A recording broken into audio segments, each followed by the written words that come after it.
అనే భక్తుడు ఈ కళాకారులకు 100 రూపాయలు సమర్పించుకున్నారు. వారిని వారి కుటుంబాన్ని ఆ వీర బ్రహ్మేంద్ర స్వాముల వారు చల్లగా కాపాడాలని మరీ మరీ కోరుతున్నాము.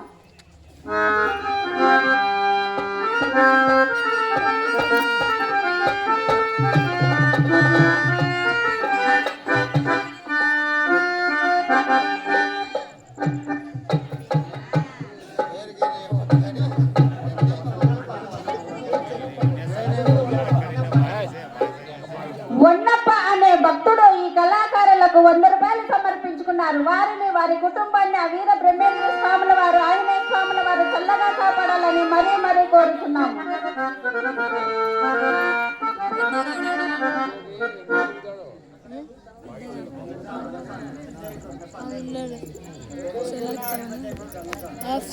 పెద్దల